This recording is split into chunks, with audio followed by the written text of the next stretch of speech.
Tapi kalau tidak ada niatan untuk melaksanakan ibadah haji, inilah yang sering terjadi.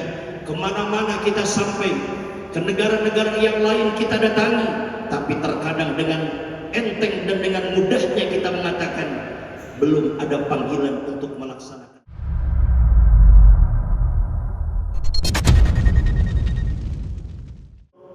4 bulan yang diagungkan oleh Allah Subhanahu wa Ta'ala, yang salah satunya adalah bulan Dzulhijjah.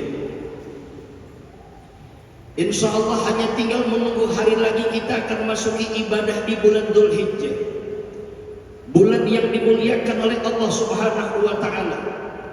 Di akhir bulan Dzulqa'dah ini, bahkan di Jumat terakhir ini, penting juga kita untuk menyambut bulan suci ataupun bulan Dzulhijjah ini dengan kita dapat meneladani sosok pribadi seorang nabi yang istimewa dalam bentuk ketaatannya kepada Allah Subhanahu wa Ta'ala, yang dengan ketaatannya itulah beliau Nabiullah Ibrahim alaihissalam mendapatkan gelar yang istimewa yang disebut Khalilullah, kekasihnya Allah Subhanahu wa Ta'ala. Ketaatan Nabiullah Ibrahim alaihissalam insyaallah ini akan bisa menjadikan contoh baik tentunya kepada kita umat Nabi Muhammad sallallahu alaihi wasallam.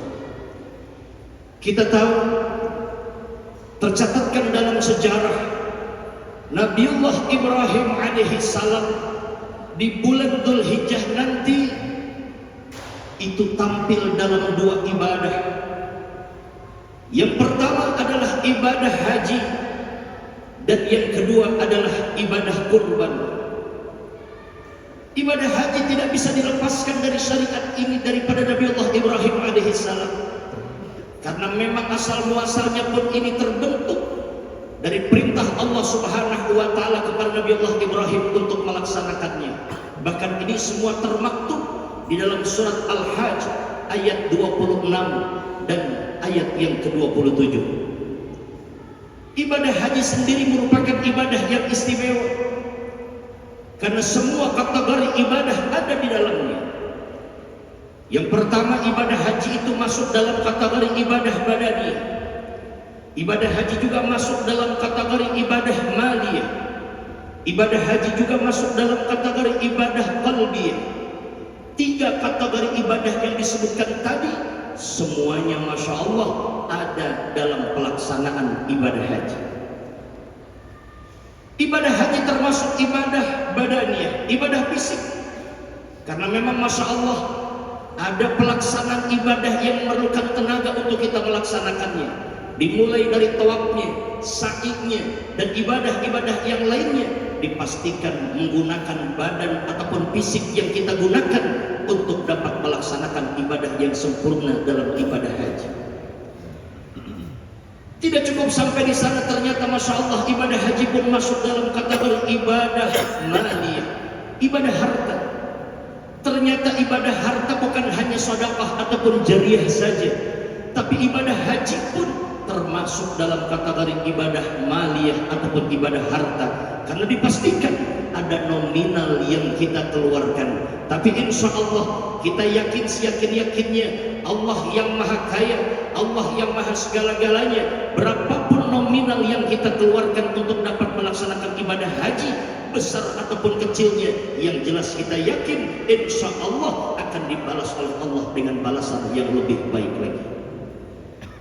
Kemudian yang ketiga, ibadah haji juga termasuk dalam kategori ibadah qalbiyah, ibadah hati. Inilah yang sering disampaikan, kalaupun memang boleh jadi kita punya tenaga yang kuat, harta boleh jadi kita yang punya bahkan melimpah, tapi kalau tidak ada niatan untuk melaksanakan ibadah haji, inilah yang sering terjadi. Kemana-mana kita sampai, ke negara-negara yang lain kita datangi, tapi terkadang dengan enteng dan dengan mudahnya kita mengatakan belum ada panggilan untuk melaksanakan ibadah haji. Padahal tadi dikatakan dalam surat Al-Hajj ayat yang ke-27, semua kita sudah diperintahkan, sudah diundang oleh Allah Subhanahu wa Ta'ala untuk melaksanakan ibadah haji ataupun melaksanakan ibadah di Baitullah. Hadirin ma'asyiral muslimin Jamaah rahimakumullah, ibadah haji pun secara hikmah begitu banyak, luar biasa bisa kita dapatkan. Terlebih dari halnya yang telah disabdakan oleh Nabi kita Muhammad sallallahu alaihi wasallam.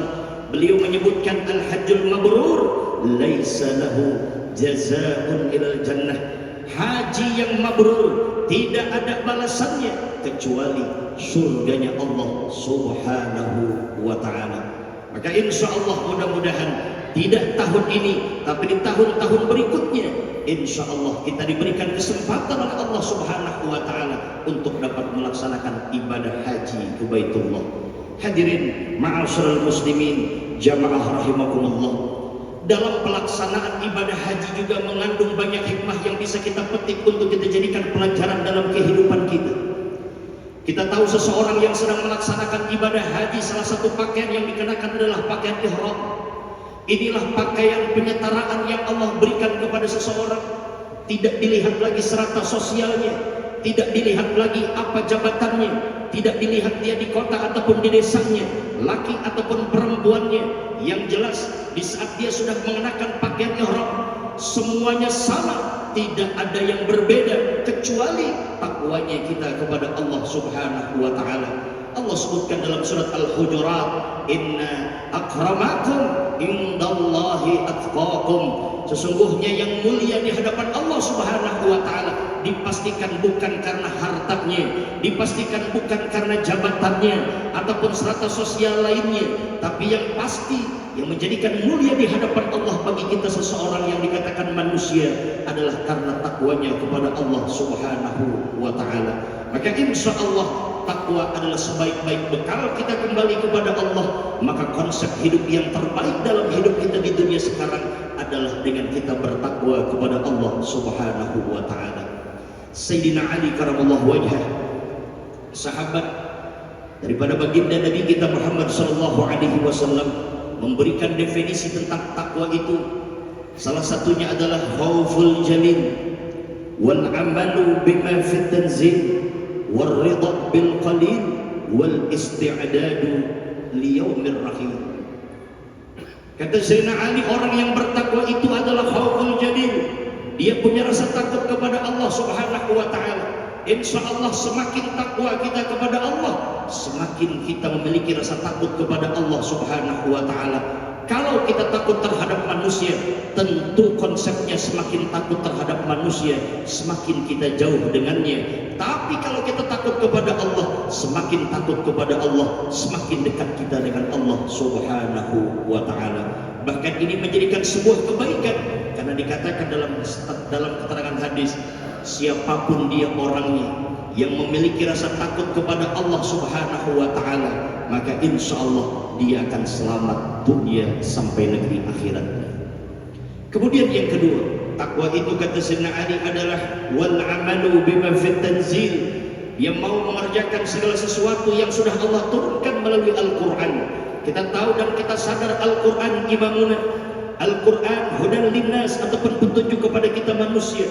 Insyaallah bahkan dikatakan siapapun kita orangnya, apapun strata sosialnya, kalau hidup ini dekat dengan Al-Quran, bahkan mau berinteraksi dengan Al-Quran, maka insyaallah hidup kita selamat sampai tujuan. Di dunia selamat, akhirat kita pun akan selamat.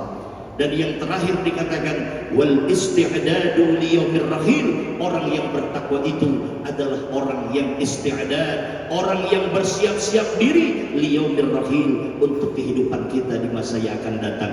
Dunia cuma sementara, sesaat, yang abadi adalah kehidupan akhirat kita. Hadirin ma'asyiral muslimin, jamaah rahimakumullah. Selain kategori pakaian ihram yang ada pada pelaksanaan ibadah haji dalam bentuk hikmahnya, yang kedua, paling puncaknya nanti jamaah haji itu akan melaksanakan yang disebut dengan wukuf di padang Arafah. Karena dikatakan al-hajju Arafah, haji itu melaksanakan wukuf di padang Arafah. Inilah puncaknya seseorang melaksanakan ibadah haji, melaksanakan wukuf di padang Arafah. Maka insyaallah di sini seseorang yang sedang melaksanakan ibadah wukuf di sana melakukan kegiatan yang disebut dengan stop entry. dia berhenti dari segala aktivitasnya, dia berhenti dari segala macam hiruk pikuk kesibukannya, tapi yang kemudian dia lakukan di dalam dia berhenti itu, kemudian dia berpikir akan dirinya, siapa diri kita, ada di mana sekarang kita, dan besok kita akan kemana. Di mana siapa kita? Siapa kita adalah makhluk ciptaan Allah Subhanahu wa taala. Allah sebagai Al-Khaliq, Allah yang menciptakan, kita yang diciptakan. Dan di mana sekarang kita? Ada di dunianya Allah Subhanahu wa taala. Bagi kita orang yang beriman, dunia ini adalah tempat kita untuk berbekal diri menuju perjalanan panjang akhirat kita. Maka dikatakan sesuatu yang namanya pahala kita perlukan, karena hidup tidak hanya sampai di sini. Sesuatu yang namanya dosa harus kita hindarkan, karena ada kelanjutan setelah hidup yang sekarang ini. Maka dikatakan dalam surat Al-Zalzalah, "Faman ya'mal mithqala dzarratin khairan yarah, wa man ya'mal mithqala dzarratin syarran yarah." Setitik kebaikan yang kita kerjakan di dunia ini, insya Allah akan berbalas nilai kebaikan yang akan Allah berikan kepada kita. Tapi juga kita jangan lupa, setitik kesalahan yang kita lakukan itu pun akan ada catatan dan akan ada nilai dalam bentuk dosanya kita kepada Allah Subhanahu wa taala. Maka insya Allah mudah-mudahan di saat kita hidup di dunia, kita sadar bukan inilah tempat kita yang abadi adalah kehidupan akhirat kita. Maka bagi kita orang yang beriman, dunia adalah tempat kita untuk beramal. Dan setelah kehidupan dunia, dikatakan besok kita akan kemana? Kita kembali kepada Allah Subhanahu wa ta'ala. Tapi dipastikan bagi kita orang yang beriman, di saat kita kembali, bukan cuma sebatas kembali, tapi kembalinya kita kepada Allah adalah kembali untuk mempertanggungjawabkan dari model kehidupan yang sudah Allah berikan kepada kita. Hadirin ma'asyiral muslimin, jamaah rahimakumullah. Sekelumit tentang hikmah dari ibadah haji yang ada dalam pelaksanaan di bulan Dzulhijjah ini, insya Allah cukup sampai di situ. Tapi yang jelas tidak hanya sampai dalam ibadah haji saja. Nabiullah Ibrahim alaihissalam pun tampil dalam ibadah yang lain yang disebut dengan ibadah kurban. Masya Allah, inilah Nabiullah Ibrahim alaihissalam yang begitu luar biasa, totalitas bahkan paripurna menjalankan ketaatan kepada Allah Subhanahu wa taala. Bukan Nabiullah Ibrahim kemudian tidak cinta kepada putra tercintanya Nabiullah Ismail alaihissalam, tapi kita pastikan Nabiullah Ibrahim adalah nabi yang cinta kepada putranya. Tapi di sini kita diingatkan, betapapun kita cinta terhadap anak, terhadap keluarga, tidak boleh kita melupakan Allah Subhanahu wa taala. Ya ayyuhalladzina amanu la tulhikum amwalukum wala auladukum an dzikrillah wa may yaf'al dzalika fa ulaika humul khasirun. Insyaallah bagaimanapun kita cinta dan sayang terhadap anak keluarga kita, insyaallah kita tidak lupa terhadap Allah Subhanahu wa taala. Hadirin ma'asyiral muslimin, jamaah rahimakumullah.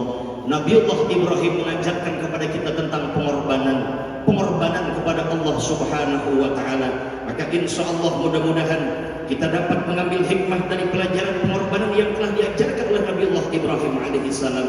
Insyaallah kita akan bisa berani mengorbankan obsesi karir dan jabatan kita, jika itu hanya akan membuktikan kita ataupun membuat Allah Subhanahu wa taala murka kepada kita.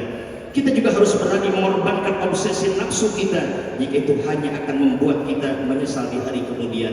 Insya Allah, sehingga pada akhirnya kehidupan kita ke depan berani berkorban untuk menjadi pribadi yang lebih baik lagi kepada Allah Subhanahu wa taala. Amin ya rabbal alamin.